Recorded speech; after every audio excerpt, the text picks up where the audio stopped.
Hey y'all, happy Friday, and we are up close and personal today because I am still adjusting to a new phone camera. So a little bit of grace period for the next few videos because I'm not really sure what we're working with. I'm playing around. It's been a hot second.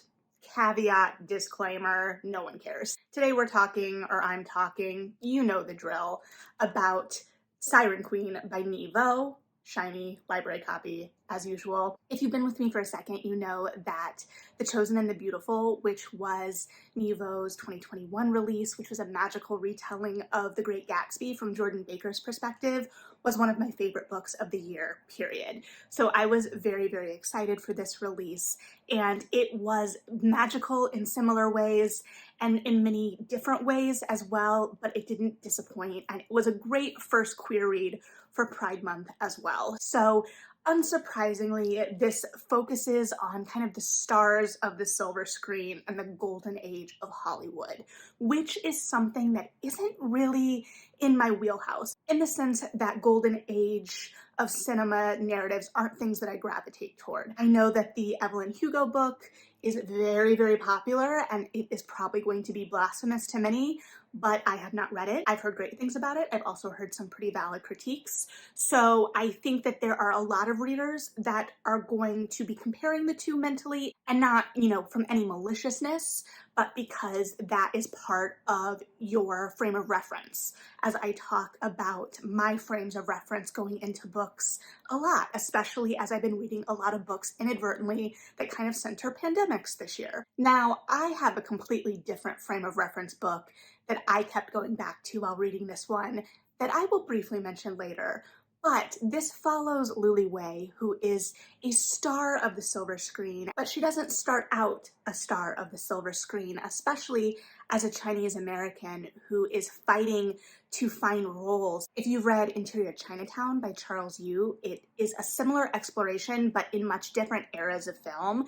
And here we're watching a starlet kind of trying to break onto the scene, but she's trying to break through similar stereotypes. And she's very specific at the start of her career about what she won't do. And this idea of stories and narrative and how you're presented to the public and how those stories become truth, or what measure of truth are in those stories, is a huge part of this novel. And it starts with this idea of, this is what people know about me, or these are the stories that have been told. These are the most popular parts of the cultural consciousness, but here is my story. And she starts as a young girl who is being raised by her parents, who operate and own a laundry that she helps in, and she becomes enamored of the silver screen. And one day she happens to stumble on to a film shoot, and her entire life, the course of her entire life, is changed. And one of the really stunning things that I personally find in Vo's work is how she builds these elaborate,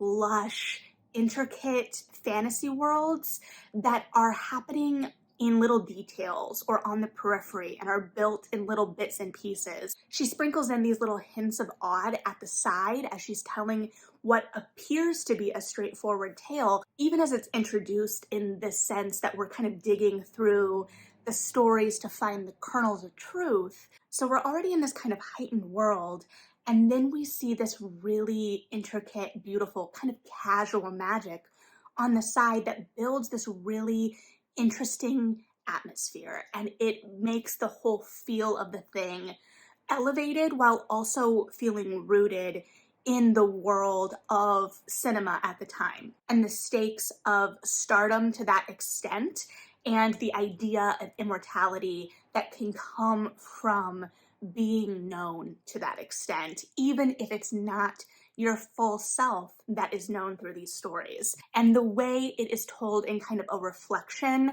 we get little hints of the future in the telling of the past, while still really rooting us in this kind of coming up and coming into her own. Now, there are going to be lots of things about the Chinese American experience, especially, that I am not going to fully be able to articulate or unpack, because that's not my experience. But that is obviously a central idea being interrogated, especially as Luli's kind of starring role, the role that makes her, is a siren, a mermaid, a monster within this world. And we see the roles that other people are put into and the relationships that are forced upon them, the kind of PR relationships of this world. And it all feels very elaborate. And when I talk about the kind of casual magic that slips into the narrative, it starts to show itself at the introduction of Luli to the motion pictures. We get that sense of heightened magic when she steps into that theater, but it almost feels kind of like hyperbole at the time, right? Like it's this elevated experience for her. And then as we further enter the world, we get a greater sense of what exactly we're dealing with. Like when Luli is first on this set, this movie set, it talks about like the changelings. She happens to be in the right place at the right time because they need a kid in this scene, but there is a sense that there is a whole horde of children that the studio owns, these changelings that can come in and take the place of a child. And I didn't think much about the word changeling at first. There is a sense of magic to that word, but it felt part of the world itself. And then we get further into the world. And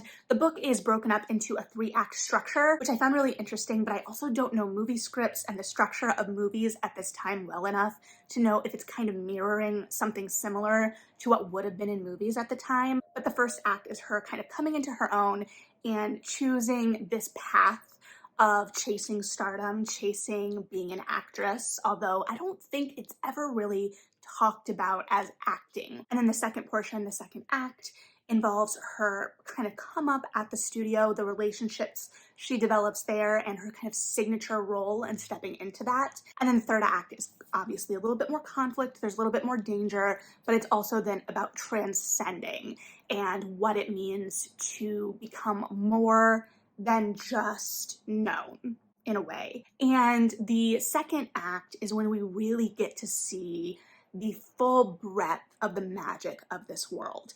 And so it's a very slow novel in some ways. It's very short, but it's not necessarily plot driven. It is very much character driven. We are following this woman's story. And so things happen, and she is obviously an agent of change. She is making choices for her own life. She is a very active protagonist. But because it's a little bit more character driven, it can feel a little slower at times because it's not always clear what we're building toward exactly, other than, following this woman's story. But the imagery we started playing with once we got to the studio was extra compelling to me because we started to talk about the fires that they would go to on Friday nights and kind of the sense of revelry around them.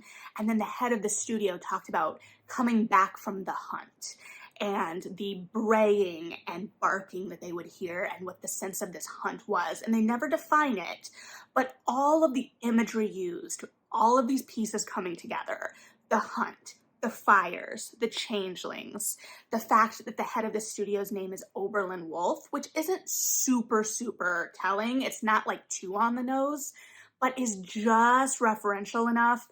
And I could be reading into it completely, but once I start putting all the pieces together, I'm like, okay, Oberon. And I definitely get this sense of the Fae. And the more I think about it, the better it works because there is this danger and this beauty to the Fae. There are all of these deals and contracts, this idea that you are stepping into this completely different world. Because once we are at the studio, we don't see the wider world, and it's actually a very contained narrative.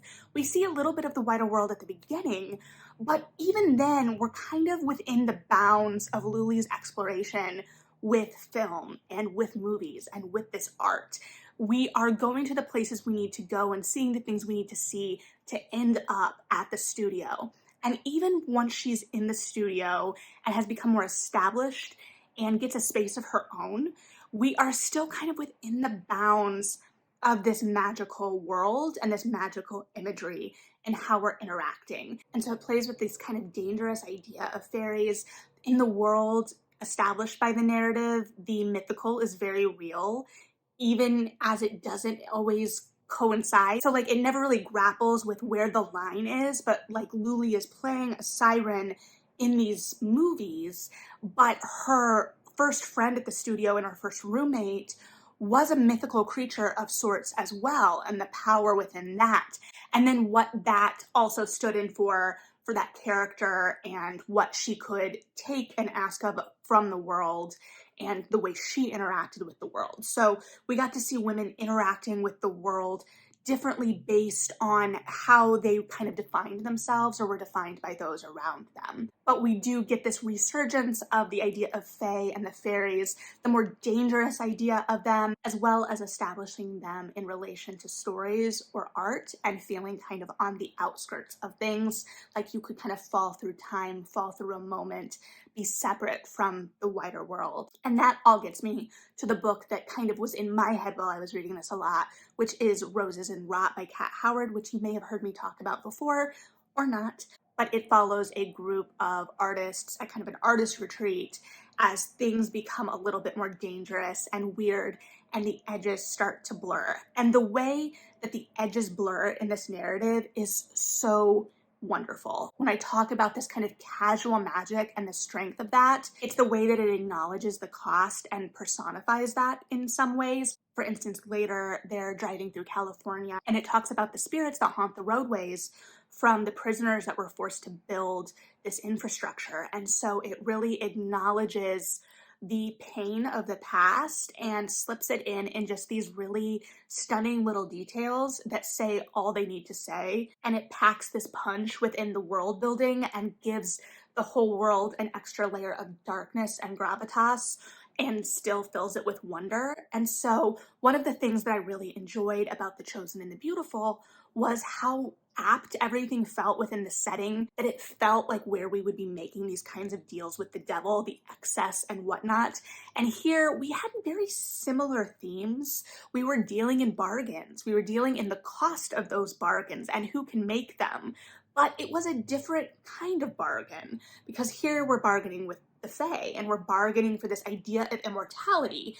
But immortality here looks much different than when we may be bargaining for immortality traditionally with a fairy. And again, we only got very brief glimpses of seeing the impact of this stardom, seeing other people recognizing her or responding to her. But it also does talk about that impact and the importance of that, because she talks about the actresses that have come before her and the actresses that will come after her. And so it doesn't let us forget the importance of these moments, even as the narrative is very zoned in on Luli. So we're getting very specific in order to be broader. That being said, the specificity, the lushness of the atmosphere that's created, the world that's created, this works hand in hand with the voice of the novel, or the voice, really helps carve out the world that is being established. Because the way that Vo describes this is just so impressive because it's just slipped in and you're like, oh, that's a really stunning detail. And because the book is so short,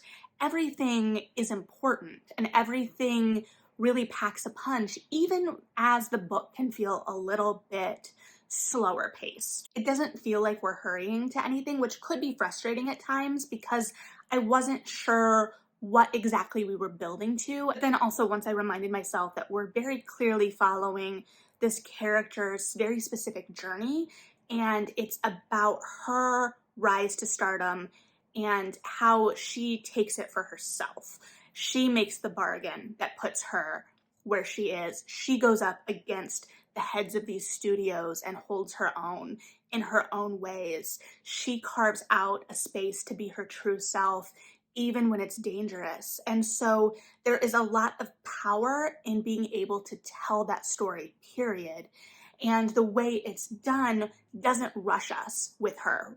It lets her have her moments and really revel in that power that she finds and the relationships that she builds. So I think that the voice and the atmosphere and the world building all helped me as a reader when I felt like there wasn't as much forward momentum, when I wasn't sure where we were going, because I was falling into the trap as a reader where I felt like I needed to predict what was happening or follow a punchy plot. But this was very much a character-driven novel.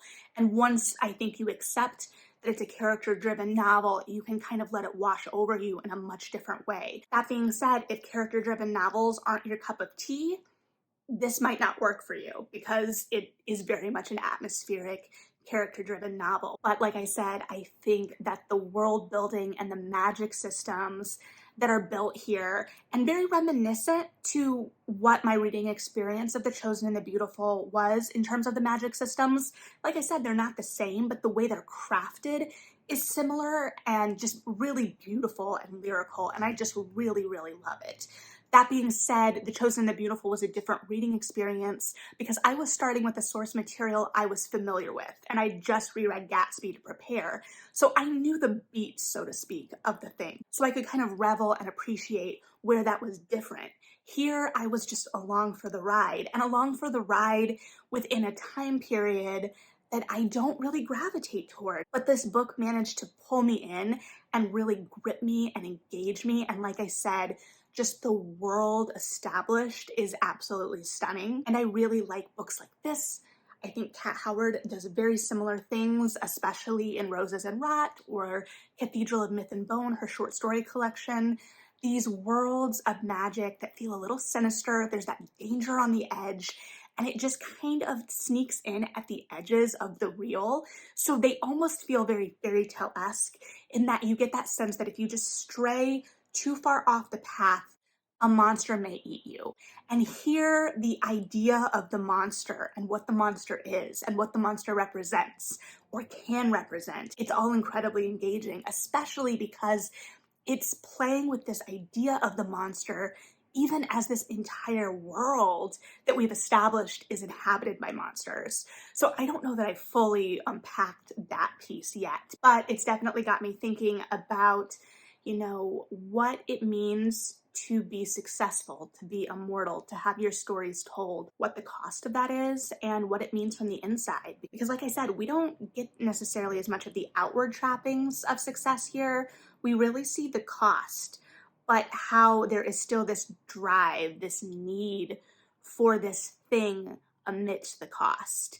We see Luli's sacrifice for this again and again, yet we don't get to really see the reward of it in the way that we think of success, the red carpets, the, adoring fans. We get some renown acknowledged. And even within the world of the book, for most of it, after she has had success on the outside, again, that we're very separated from, she is still playing by the rules on the inside of this world. She doesn't have power. The studio still has all the power. So it's very much about that power play and what that means. And again, what stories are told and who is telling them. So if you've read this, I would be very interested to hear your thoughts. And I'm very, very excited to see what we continue to get from Nevo because I'm really loving her brand of fantasy and her voice. So thanks for hanging out. Read something good. And yeah,